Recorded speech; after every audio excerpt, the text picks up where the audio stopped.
parler beaucoup, manger l'argent, voyager beaucoup seulement, mais travailler beaucoup, créer des choses, emploi des jeunes, non, non, non. Les dirigeants africains, les dirigeants sont comme ça. Les grandes gueules. Vous nous regardez également sur Espace TV tous les matins. Nous vous donnons un rendez-vous, mesdames et messieurs. Merci à vous tous, à l'international évidemment, comme à l'accoutumée. Plusieurs mots s'offrent à vous pour interagir sur nos sujets. Soit vous partez sur Twitter, #EspaceGG, sinon le numéro de téléphone qu'il ne faut surtout pas oublier, le 00224 657 39 13 13. Avec plaisir, nous allons relayer vos messages dans cette émission Les GG sur notre antenne. Merci à vous qui nous rejoignez du côté de Mamou sur Fraternité FM. Si vous êtes à Farana, c'est Bambou FM qui relaie cette émission. Évidemment, nos antennes locales aussi, du côté de Zérékoré, Kindia, Bokeh, Labé, entre autres. Merci à ceux qui nous rejoignent du côté de Lola. Beila écoute Radio Espace grâce à Espace Forêt. Merci à vous tous à l'international. Ils sont vulnérables parce qu'ils vivent avec un handicap. Allez voir, oui, on ne croirait pas qu'ils soient capables d'agir pour eux-mêmes et pour les autres. Pourtant, ils sont à eux-mêmes aussi de pousser les limites. Utiliser donc leur intelligence pour se rendre utile et éviter ainsi de passer pour des oisifs. Il le dit ce matin, Jacques Léo-Aleno, mendiant dans une société composée donc de citoyens dans le besoin permanent. Bougeons-nous, oui, c'est notre semaine sur Radio Espace. C'est le concept évidemment des GG cette semaine. Nous projecteurs évidemment sur l'association pour le bien-être des personnes handicapées. Elle a mis en place depuis 2013 un atelier de saponification à la Cité de Solidarité. Et depuis, elle produit donc sa propre marque, Zoura Zoura, à la fois parfumée et thérapeutique. On essaie de comprendre ce matin, mesdames et messieurs. Ce matin, Mamadou Saliou Bari et son équipe s'invitent sur le plateau des GG et pour parler donc de la politique d'insertion socio-professionnelle développée évidemment par le gouvernement guinéen. Nous allons avoir par téléphone donc Mohamed Diaby, directeur national adjoint de l'action sociale, et ils seront tous les deux ce matin en direct évidemment dans cette émission. D'autres sujets viendront s'ajouter à tout ceci pour votre plus grand bonheur. Encore une fois, merci de rejoindre l'équipe des GG avec Ahmed Kourouma. Bonjour et bienvenue. Bonjour. Bonjour, ça va Ahmed? Oui, ça va très bien. Bien. Allez, il est là aussi, Madame Yoro, bonjour. Bonjour, Ahmed est différent ce matin. Ah ouais, très différent. Qu'est-ce que j'ai? Je ne sais pas ce qui s'est passé. Ouais, parce qu'il est toujours manche longue en fait. Il s'est rajeuni. Non, c'est pas ça. Bon, d'abord, je me rajeunis, mais ensuite, je profite de ma notoriété pour aller voir les couturiers et leur voler des habits. Voilà, c'est bien. Histoire de faire de la promotion. Ça s'appelle du conflit d'intérêts. Bien. Il est terrible ce garçon-là. Paul Fatia Toungara, bonjour. Bonjour Lamine, bonjour à tous. Bonjour Jacques Léo-Aleno. Bonjour Lamine, bonjour à tous. Antoine Kourouma, bonjour. Bonjour Lamine. Voilà, allez, on s'intéresse évidemment à l'actualité. Paul, raison pour laquelle d'ailleurs vous êtes là. On parle de Feggy Foot ce matin, mon cher Paul. On parle de Feggy Foot, on parle KPC qui annonce donc sa candidature. Ouais, on parle de Feggy Foot, on parle du choc des titans qui vont s'affronter dans l'arène pour briguer la présidence de la Fédération guinéenne de football à l'occasion du congrès électif prévu vraisemblablement le 30 avril prochain. Il y avait un flou artistique autour de la candidature du président Kefa la personne KPC. Hier, il a officiellement annoncé donc qu'il serait bien candidat dans la course pour la présidence de la Feggy Foot. Une candidature qui n'a rien de mal parce qu'il est éligible, il est également électeur, je le rappelais dans le Pliant de Morning. Ça vient stimuler la concurrence, l'émulation saine dans le football guinéen. Maintenant, il a des ambitions, il a partagé un certain nombre de désaccords avec le président de la Fédération guinéenne de football, avec la Feggy Foot, lorsqu'il gérait la Ligue guinéenne de football professionnel, notamment sur la gestion des licences, sur la gestion également sur la désignation des arbitre sur les différents matchs, et aujourd'hui il estime que quand il va être président de la Fédération guinéenne de football, il pourrait dérouler son programme essentiellement axé sur cinq axes, notamment la formation, la construction des infrastructures, pour ne citer que cela. Il vient quand même avec beaucoup d'ambition face à une équipe dont le mandat a expiré depuis le 28 février dernier, il faut le rappeler. Le premier mandat du président Antonio Soare et de toute son équipe a expiré inauguré le 28 février dernier. Une équipe quand même qui a disons, un certain nombre d'acquis. Aujourd'hui, on a l'indice du football qui a changé. Désormais, on a 4 représentants engagés en campagne africaine. On figure dans le top 10 des meilleurs championnats africains. Tout ça, ce sont quand même des performances qu'il faut mettre à l'actif. Des acquis. Des acquis qu'il faut mettre à l'actif de cette nouvelle équipe. Maintenant, le président KPC, dans son discours hier, il est revenu sur les quelques maladresses dont s'est rendu coupable cette équipe dirigeante de la Fédération guinéenne de football, notamment la suspension de l'équipe cadette après la falsification sur fraude sur l'âge, notamment à l'issue de la Coupe d'Afrique de sa catégorie du côté de la Tanzanie. Oui. Il y a cette mésaventure du côté de l'Égypte. Donc, il a quand même, disons, été un tout petit peu satirique à l'endroit de cette équipe, mais c'est de bonne guerre. Mais ce qu'on constate aujourd'hui, c'est que le président KPC, le président Antonio, c'est vrai que dans un premier temps, il y avait eu une tentative de réconciliation. Le président Bouba Sampil a essayé de clarifier cette tentative de réconciliation, ce terrain d'entente de normalisation des rapports, on va dire comme ça. Des rapports qu'on avait voulu trouver. Oui. C'était pas autour de la candidature, mais plutôt autour de la gestion du stade de Koléa. Vous savez, la fondation KPC pour l'humanitaire a donné 3 terrains synthétiques à la Ligue guinéenne de football professionnel, notamment le stade de Kindia, le stade Labé et celui de Koléa. Mais patatras, derrière, on a vu que les travaux ont commencé du côté de Koléa sur instruction du président Antonio Soiré. Donc il était question de trouver un endroit neutre. On a trouvé un complexe sur la place où on a discuté, on a essayé de tabler sur la situation. Finalement, un terrain d'entente a été trouvé, mais ce n'était pas autour de la candidature de KPC, parce qu'il a toujours dit que ce n'est pas exclu et qu'au moment venu, il allait officialiser. Et hier, il a officialisé, mais ce qu'on constate, c'est qu'à chaque fois qu'il pose un acte, derrière, il y a une réaction. Dans un premier temps, il a annoncé l'opérationnalisation du stade Petit Sori, d'une capacité de 12 000 places qui va être inauguré dans les prochains mois. Oui. Après, derrière, on nous a annoncé l'homologation du stade de Nongo. Il a annoncé l'opérationnalisation de son centre de Rorira. Après, derrière, on nous a annoncé l'ouverture du centre sportif Yorokogia. Et hier, il annonce sa candidature pour la présidence de la FEGIFOOT. Et hier soir, il y a un camion qui atterrit au stade annexe du 28 septembre pour disposer du gazon synthétique. On aurait dit qu'on est dans l'action et la réaction. Et dans la réaction, comme pour dire que la campagne de séduction est bien lancée. Mais bien sûr, la campagne de séduction. Ça te donne quoi tout ça, mon cher Ahmed? Mais moi, pour le capitaliste libéral que je suis, c'est un plaisir de voir ce choc des titans. Il faut savoir, non, mais c'est un moi, mes babines sans salive d'avance. Bah ouais, parce qu'il va y avoir tous les coups retors possibles. T'adores le sang, toi. Ah, mais j'adore l'odeur du sang. Surtout, non, mais là, je suis excité. La grinta. La grinta, voilà. Tu vois, le sport, c'est ça, c'est la compétition. Et c'est le meilleur qui va l'emporter. Et entre KPC et Antonio Soares, il faut dire quand même qu'il y a du lourd en face. Donc ça va être énorme. Moi, je vais suivre ça avec passion. On va le relayer ici. Mais finalement, il faut que les Guinéens se disent que, 1, c'est le sport guinéen qui gagne, 2, c'est la Guinée qui gagne, et puis la jeunesse guinéenne doit prendre exemple là-dessus. Ce sont 2 titans qui ont réussi, chacun dans leur domaine, ils ont un parcours extraordinaire, et ces 2-là vont s'affronter pour le bien et pour l'évolution du football dans ce pays, parce que, on le redira jamais assez, le sport est la vitrine d'un pays, on le dit. Donc c'est une très bonne chose, je m'en lèche les babines d'avance, et j'espère qu'il va y avoir plein de coups bas et des coups de retors. Ben écoute, ça ne va pas manquer. Les ingrédients sont réunis de ce côté. C'est pas Paul qui va me dire le contraire. Il y en aura, la mine. Il y en aura. Parce qu'avoir des 2 côtés, c'est juste extraordinaire. Il y en aura. Voilà. Il y a des menteurs, il y a des faux, il y a tout. Tous les ingrédients réunis. Il y a des roublards. Il y a tout ça. Tous les ingrédients sont réunis pour faire commander. Je sais que tu es Marseillais, une bonne bouillabaisse. Eh ben oui, c'est bien dit, mon cher ami. Paul, tu nous amènes le scalp du perdant, s'il te plaît. Ça vous inspire quoi tout ça, Madame Hiro? Ça m'inspire. J'espère qu'il y aura du fair play. Oui, c'est surtout ça. Surtout du fair play. Je sais qu'il y aura des coups bas. Vous savez, dans toute compétition, qu'elle soit politique, en tout cas pour conquérir un trône, parce que c'est un trône. On est en train de se battre pour un trône.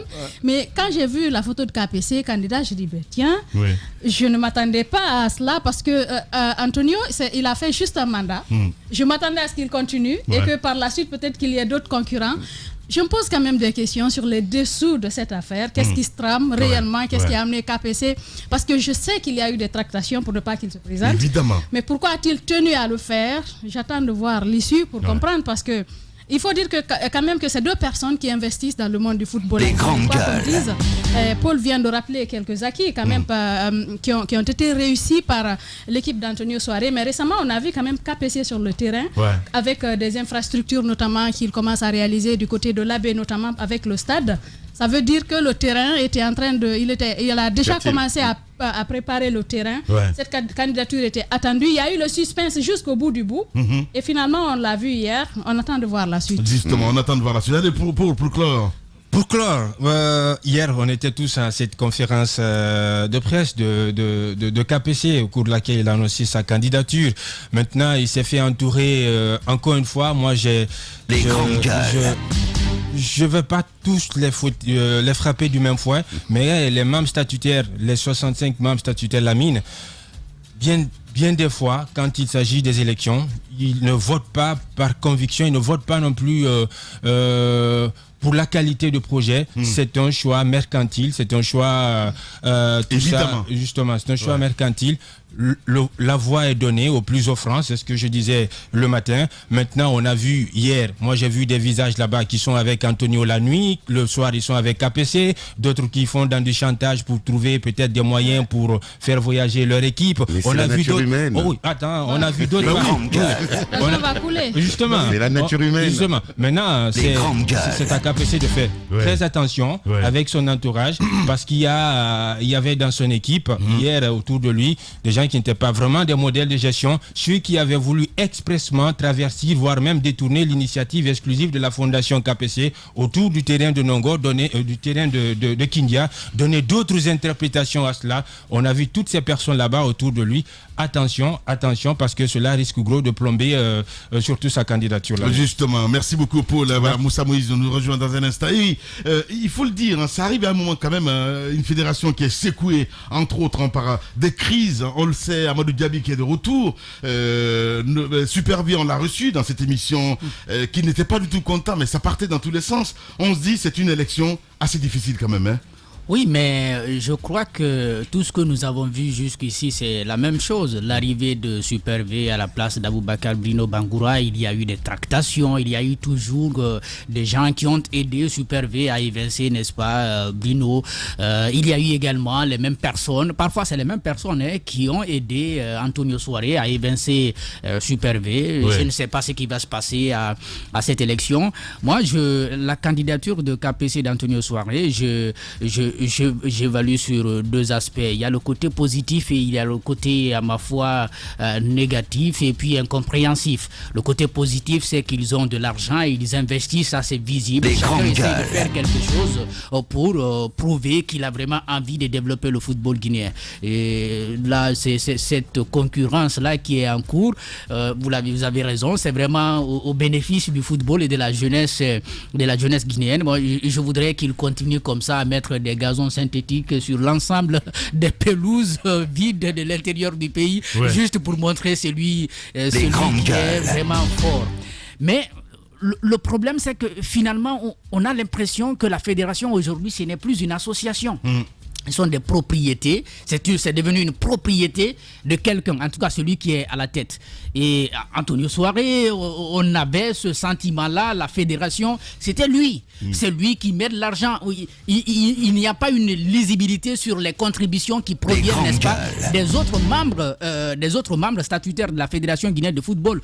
Tous ceux qui sont là dépendent de lui et répondent de lui directement parce que c'est lui qui a donné l'argent. C'est lui qui donne l'argent pour tout et peut-être même qu'il a utilisé la même fortune pour avoir leur voix. Et donc, ils ne sont pas là comme... si vous voulez, des personnes qui discutent à part égale avec l'autre membre aussi de cette association. Alors qu'une association, on aurait aimé que les gens soient quand même à égalité. C'est vrai, ils ont la chance d'avoir ils ont la fortune qu'il faut pour drainer les autres foules. La tendance avec KPC, c'est effectivement la même chose. Si KPC arrivait aujourd'hui, évidemment, on aura certainement la même tendance, c'est-à-dire une même fédération qui va essentiellement dépendre de son président parce que c'est le président qui donne de l'argent, les autres ne contribuent pas. Bien. Mais je me dis que ce n'est peut-être pas guinéen, ce dont je suis en train de parler. C'est une tendance continentale. Quand j'ai appris hier avec ce qui va se passer... Même mondial, on a envie de dire, parce que le football, quand même, c'est un milieu très sale. Ce qui va se passer au niveau de la CAF, on dit, bon, on va trouver du consensus pour que Motsepe de l'Afrique du Sud prenne la tête parce qu'il est milliardaire. Les autres se rétractent justement pour lui donner, n'est-ce pas, de la voix. Ça fait que le jour où les nantis n'auront plus la possibilité de mettre de l'argent dans le football, dans les fédérations, les fédérations s'arrêtent parce qu'il n'y a pas de lisibilité sur les sources de financement de ces fédérations. Moi, j'aurais aimé quand même, parce que c'est ce qui va manquer justement à cette compétition. Nous n'aurons pas un débat de programme, un débat de qualité sur les propositions que chacun veut faire pour développer le football. C'est comme Paul l'a dit, celui qui donnera plus de francs, qui va, n'est-ce pas, prendre la tête de la FEGIFOOT. Merci beaucoup. Allez-y, Antoine. Voilà, ça vous inspire quoi exactement? Un débat, il y en aura forcément, parce que notre plateau est bien indiqué pour un face-à-face KPC et Antonio Soiré, pourquoi pas. Mais de l'autre côté, quand Jacques dit que la fédération n'est pas une association véritablement, mais la question que je me pose, c'est en quelle année elle a été une association? Parce qu'avant Antonio, il y a eu d'autres présidents de fédération et qui n'ont pas été à la hauteur, il faut le dire clairement. Moi, j'ai envie qu'on fasse un peu le bilan d'il y a 4 ans du football guinéen et aujourd'hui. On va constater qu'il y a eu tout de même des changements positifs. Il faut être de mauvaise foi pour ne pas reconnaître qu'en 4 années, le football guinéen a connu des changements qualitatifs. Il y a tout de même des acquis à mettre à l'actif d'Antonio Soiré depuis son arrivée à la tête de cette fédération-là. Donc je me dis, aujourd'hui, après 4 années de gestion du football guinéen, Antonio se prépare peut-être pour un deuxième mandat, ce qui va se faire certainement. Il l'a dit dans ton émission, entre nous. Son bilan, il a exposé récemment par rapport à quelques acquis liés, par exemple, à la détection de jeunes footballeurs qu'on a récupérés dans la plupart des régions du pays ou des préfectures, qui sont aujourd'hui internés au niveau du centre technique de Nongo, qui suivent et l'école et le football, des enfants de moins de 10 ans et même de 15 ans, qui aujourd'hui sont internés, qui demain seront des pépinières pour l'équipe nationale. Et récemment, cela s'est avéré avec le Chan, où on a vu une prestation mais authentique, mais de qualité du Syrie de Guinée. C'est parce qu'il y a eu un travail à la base qui a donné ce résultat. De l'autre côté, parlant de la candidature de KPC, je me dis que ça donne de l'engouement à cette élection. KPC qui au départ n'était pas évident qu'il soit candidat. Madame Nyoro l'a dit, la grande question c'est qu'est-ce qui a pesé dans la balance? C'est quoi les dessous de cette candidature? Parce que KPC donne le ton en allant donner des gazons synthétiques à l'Abbé, Kindia et dans d'autres villes pour montrer sa bonne foi pour le football. Mais la question c'est pourquoi est-ce qu'il ne l'a pas fait quand il était président de la Ligue? Parce qu'à ce niveau, ça aurait été plus objectif, parce que c'était le mandat, la promesse faite à l'époque par KPC, c'était que nous dotions la Guinée et les terrains qui ne sont pas dotés de gazon de ces pelouses-là, mais il ne l'a pas fait. Les grandes gueules. Après, quand il a démissionné, c'est à la veille des élections à la FEGIFOOT qui donne des gazons synthétiques au terrain. C'est bien pour les footballeurs guinéens, mais la grosse question, c'est pourquoi est-ce qu'il le fait maintenant? Mais c'est ce dont je parlais tout à l'heure, que ce soit à la Ligue ou à la Fédération, c'est les gens qui ont de l'argent qui financent. Il n'y a pas de contribution. Il n'y a pas de contribution. Vous voulez quoi? Il n'y a pas de conviction. Mais c'est de cette conviction-là je parle. C'est de cette conviction-là je parle. Je ne suis pas en train de dire que, bon, Antonio n'a rien fait. J'ai commencé par dire pour les deux... C'est le langage que j'entends. Non. Beaucoup disent qu'est-ce qu'il a fait les deux, que ce soit Antonio ou KPC, ils ont mis de l'argent dans le football guinéen. Mais le problème, c'est qu'ils écrasent les autres et finalement, et bien entendu, tout se résume à eux. Tu vois, c'est comme sur ce plateau, il y a de la testostérone dans l'air. C'est ça qui est génial. Mais je vais dire une chose. Je vais vous dire une chose. La Guinée, l'Afrique en général, la Guinée en particulier, on a 30 à 40 ans de retard sur le sport business. Il faut savoir que dans le basket aux États-Unis, ça a commencé par Abou Jamal. En Europe, ça a commencé avec quelqu'un qui s'appelle Jerry Maguire et qui a vraiment institutionnalisé le tennis avec Björn Borg. Ensuite, le foot, c'est venu avec Pelé, Maradona. Et voilà, c'est ça. Le sport est lié aujourd'hui au business, quoi qu'il arrive. Il faut que le foot guinéen génère de l'argent. Et c'est comme ça, justement, qu'on va en finir avec ces présidents tout-puissants qui distillent de l'argent. Ce que tu dénonces, tu as raison de le faire. Mais si le sport guinéen générait de l'argent, générait des recettes publicitaires, on n'en serait pas là. Et c'est pourquoi, c'est pour ce faire que c'est une excellente chose que ces deux titans s'affrontent, parce que justement, on va moderniser le sport. Ils vont se blesser. Ils vont se blesser mal. Allez-y, mon cher. Tas de questions, évidemment. Jacques qui posait la question, mais qu'est-ce qui a pesé finalement à la fin du compte dans la balance pour la candidature? Qu'est-ce qui a motivé la candidature de KPC? On apprend des indiscrétions qui s'étaient rétractées. Il y avait eu de la médiation, tout ça, pour lui dire de laisser Antonio finir ses deux mandats à la tête de la Fédération guinéenne de football, parce qu'il visait également, disons, la Confédération africaine de football. Mais patatras, il a reconsidéré sa position, il est revenu dans la danse et il a annoncé sa candidature. On apprend qu'il aurait été poussé par justement par des politiques, tout ça, de venir, parce qu'on estime à tort raison que M. Antonio Soiré caporaliserait tout dans le monde du football, par exemple avec l'ancienne équipe du Kokan, président de la Ligue guinéenne de football professionnel, propriétaire du Orea, président du Kokan, tout ça. Donc on estimerait que c'était de trop, assez de charges pour lui et qu'il serait dispersé dans ses efforts. Donc pourquoi ne pas préparer un autre challenger contre lui? Donc maintenant que KPC soit venu, encore une fois, KPC soit venu, ce n'est pas un mal en soi, c'est bien son droit. Il est électeur, il est éligible, et c'est un stimulus pour la concurrence, dans notre football. Moi, j'aimerais bien poser une question à Paul, qui est notre spécialiste maison aujourd'hui. Tout à l'heure, vous parliez des acquis, notamment de l'actuelle équipe, notamment présidée par Antonio Soiré. Quelles peuvent être les chances de KPC de l'emporter par rapport devant Antonio Soiré aujourd'hui? Est-ce que vous pensez que c'est possible qu'il l'emporte?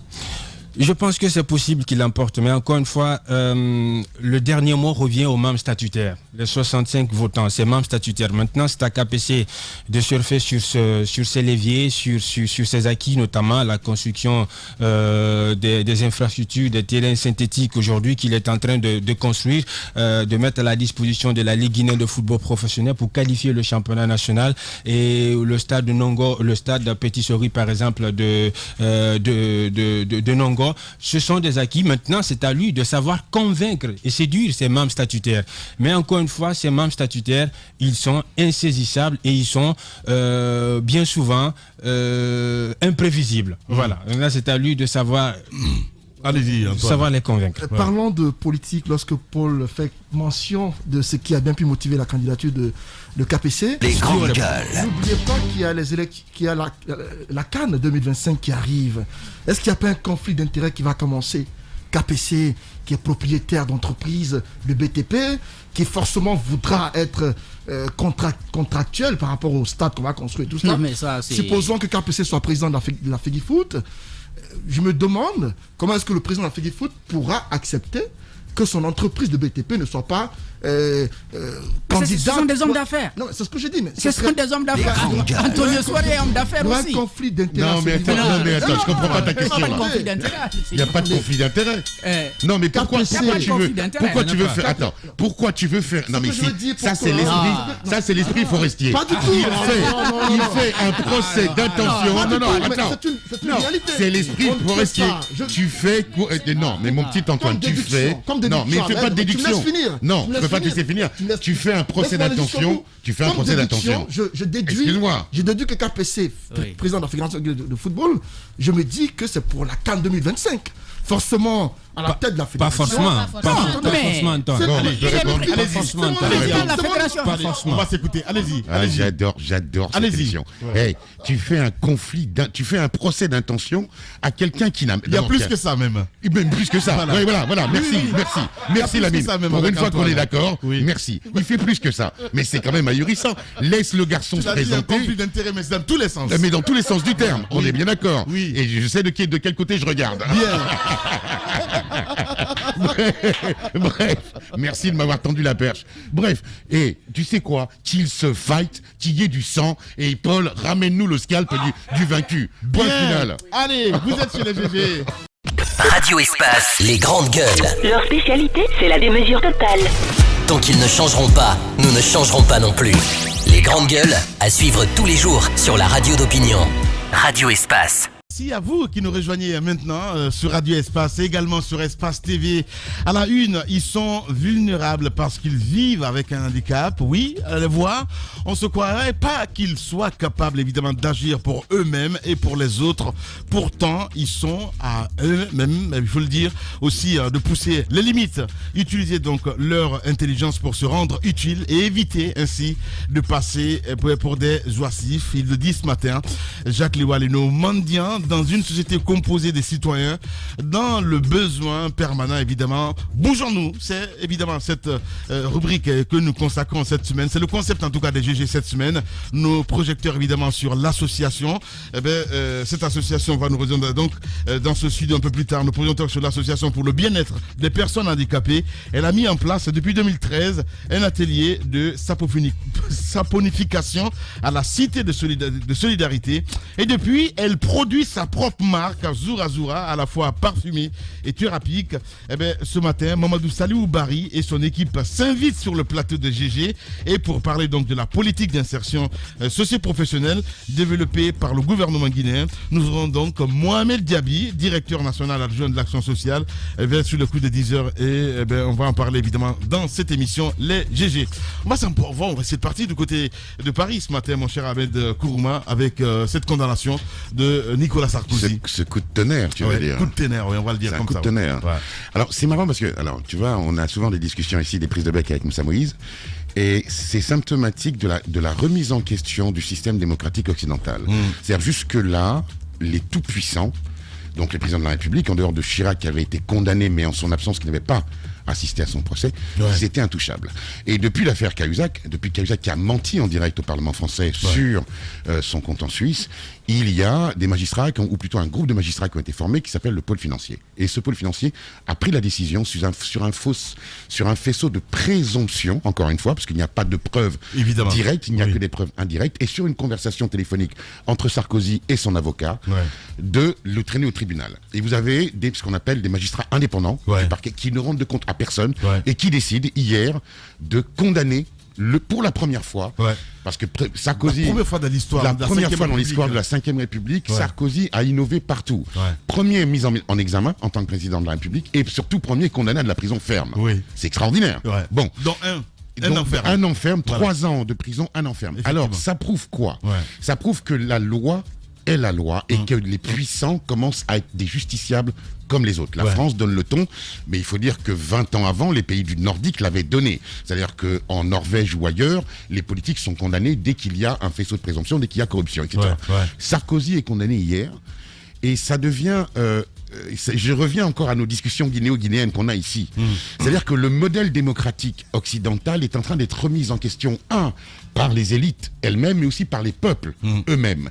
C'est pour ça que ça me fait doucement rire en Guinée, ou en Afrique en général, lorsque mon cher Moussa Moïse, ou ma sœur, ma djadja préférée, vient nous bassiner les oreilles avec la démocratie occidentale. J'ai fini avec la démocratie occidentale, parce que les Occidentaux eux-mêmes sont en train de se rendre compte qu'il y a, comment dirais-je, péril en la demeure, et qu'il y a fissure dans la démocratie occidentale.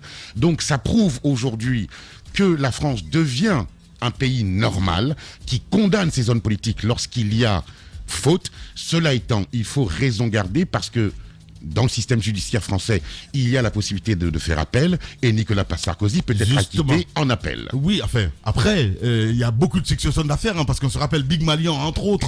Qui va être jugé. Il y a l'affaire Kadhafi, il a du pain sur la planche, le garçon, mais il a vraiment du pain sur la planche. Je veux dire, il a un calendrier judiciaire digne d'un parrain, quoi.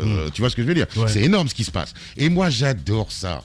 j'adore observer le monde politique, ce qui me permet de répondre à Djadja. Non, Djadja, la démocratie occidentale n'est pas parfaite. Voilà, c'est bien dit. Allez-y, madame. Et personne n'a dit qu'elle est parfaite. Il n'y a que le tout-puissant qui est parfait. Bien.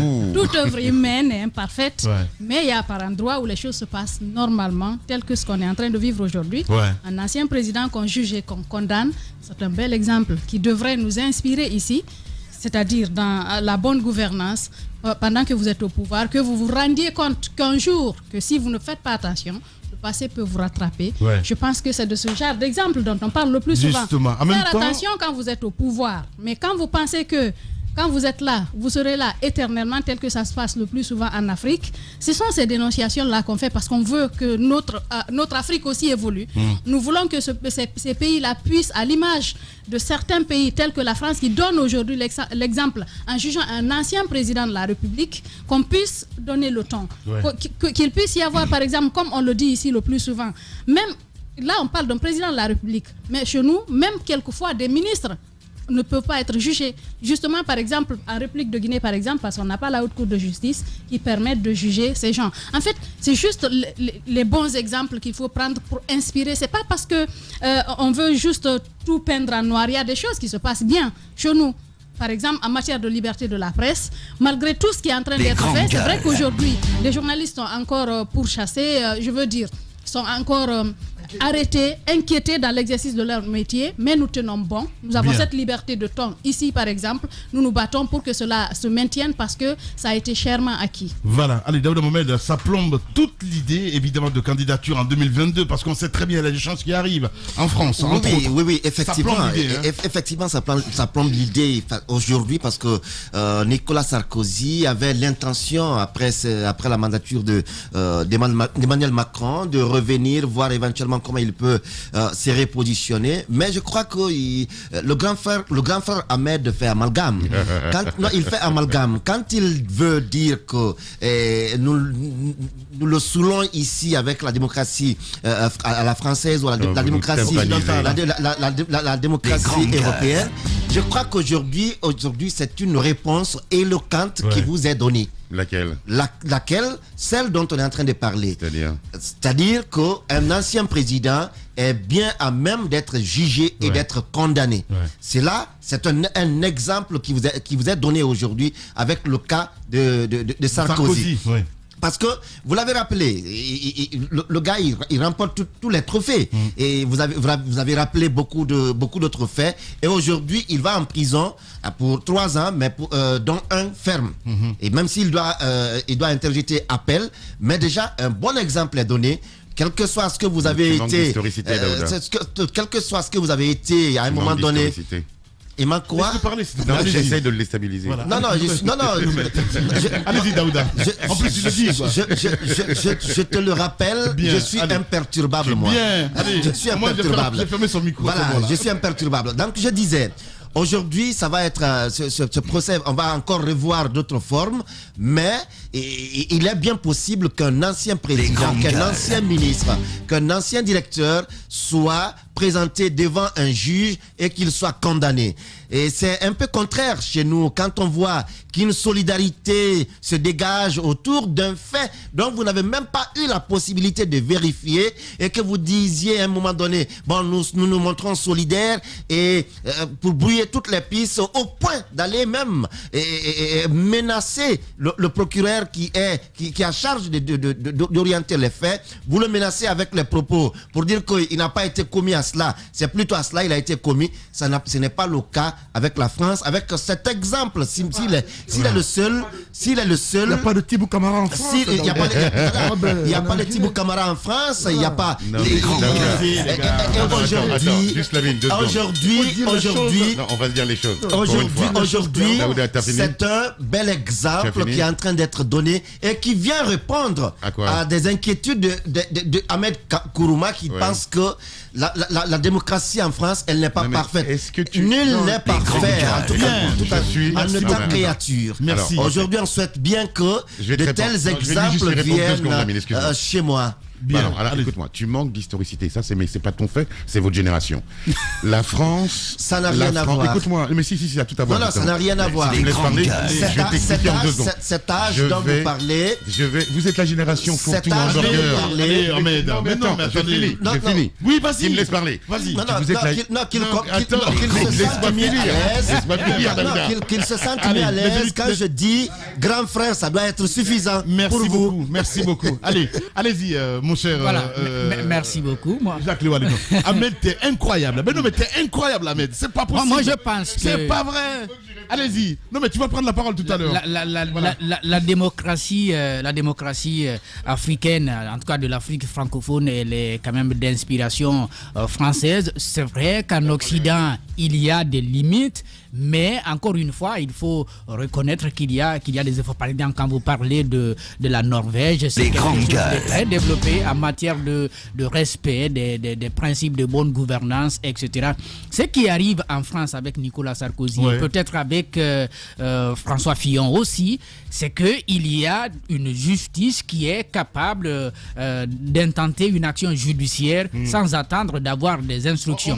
Voilà, c'est ce qui a fait que François Fillon n'est pas devenu président. Et c'est juste après avoir lu dans le Canard enchaîné des révélations qui, bien entendu, mettaient en cause l'emploi fictif dont sa femme avait bénéficié. Et tout de suite, l'action judiciaire a été enclenchée et c'est qui a mis en cause toute la politique qui était derrière.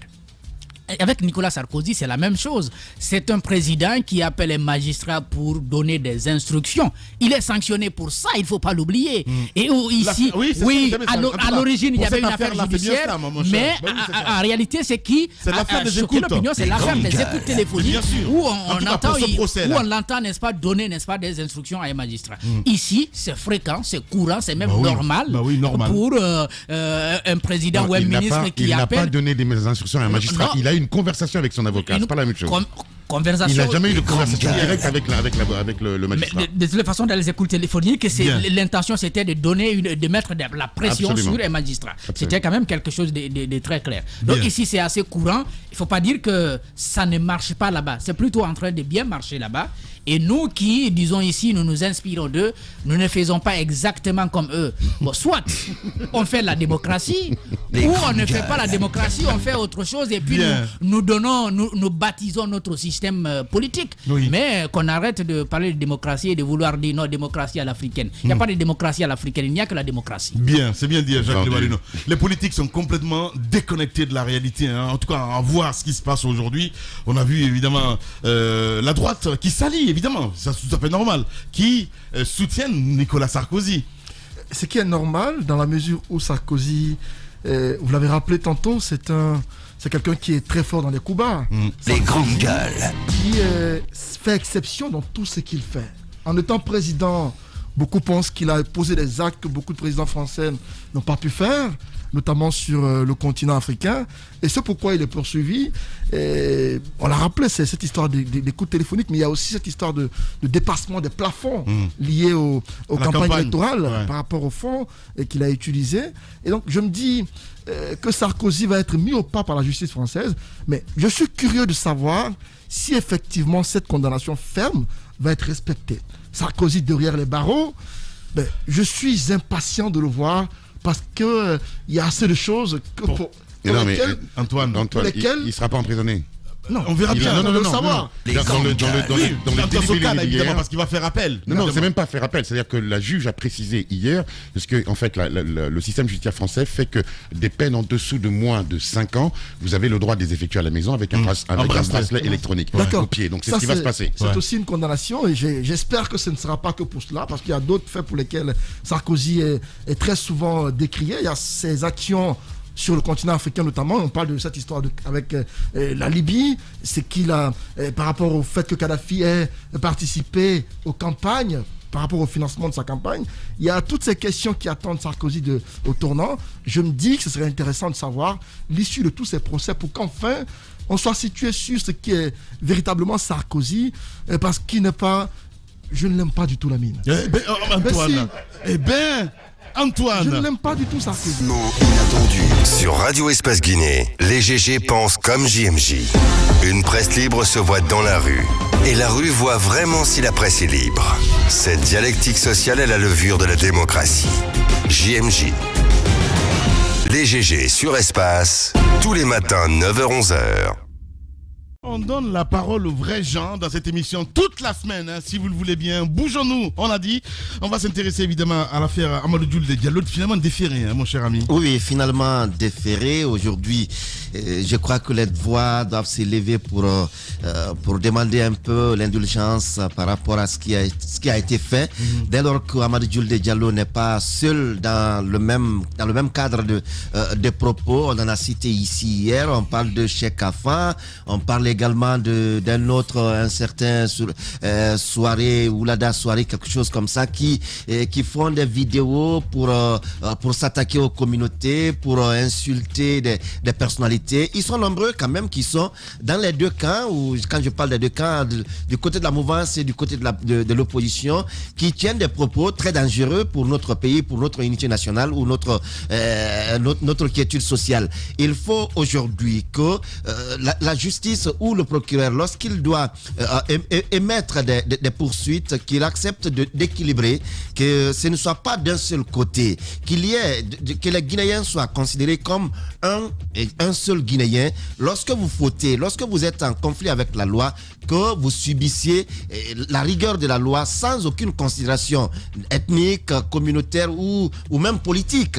Lorsque vous êtes en faute, que vous soyez jugé ainsi parce que vous êtes Guinéen, vous l'avez fait. Donc aujourd'hui, il faut que les voix s'élèvent un peu pour ramener un peu à l'indulgence par rapport au cas du doyen Amadou Diouf de Diallo. Même si lui-même il a dit qu'il marche avec son balichon, il est prêt à aller en prison, mais c'est vraiment dommage, quoi. Ouais, allez-y. En fait, moi j'entends, hier je vous ai suivi, j'étais pas là mais je vous ai suivi et j'ai vu qu'il y avait sans cesse cette idée de comparer avec des gens de la mouvance qui ont proféré des propos tels que le journaliste Dulde l'a fait. Il faut faire attention dans notre pays aux mots. Ouais. Ce doyen que je connais est un journaliste émérite, un historien qui sait ce que veut dire génocide. Quand il utilise des mots, il les a utilisés à bon escient. Et si vous regardez, parce que j'ai réécouté plusieurs fois l'interview, les journalistes de Lynx essayent de le ramener à la raison. Enfin, on ne peut pas comparer un génocide parce qu'on fait référence au génocide rwandais et surtout au génocide juif qui a fait 6 millions de morts, à ce qui s'est passé. Il faut en finir avec je finis juste la mine, c'est important. Il faut en finir avec ce mythe victimaire qui date de la Première République. D'accord ? Il faut qu'on en finisse avec cela. Non, la communauté nationale ne veut pas en finir avec la communauté Peul. Non, moi, Malinké, j'ai du sang Peul dans mes veines, donc je n'ai aucun intérêt, et surtout pour la quiétude sociale, à propager de telles horreurs. Ce que j'ai entendu la dernière fois de la part de ce doyen m'a fait mal pour mon pays, ça m'a fait mal pour le futur de cette nation, et je me suis dit, voilà, il y a une rubrique là, réveillons-nous. Oui, il y a eu des morts, oui, c'est intolérable, mais il y a eu des morts à Zérékoré, il y en a eu à Conakry, il y en a eu partout, et je trouve que se victimiser à ce point, et surtout faire comparaison, dire que le président de la République a une politique génocidaire, c'est inacceptable pour moi, inacceptable. Bien. Voilà, vous êtes chez les GG, on va revenir à 10h, mesdames et messieurs, avec nos invités exceptionnels ce matin. Et oui, ils n'ont pas droit à la parole. Cette semaine, vous allez comprendre, les soudeurs, les menuisiers, entre autres. Les vrais gens s'invitent en tout cas dans nos studios. On vient à 10h. L'idée des grandes gueules n'est pas d'être un petit village dans sa fierté face à tous les autres journalistes qui auraient renoncé. Ce que, de plus, nous ne croyons pas. Notre idée est plutôt de faire école, d'aider tout le monde et de constituer un laboratoire utile à tout le monde. Ici commence l'actualité de la Guinée. Bienvenue chez les GG.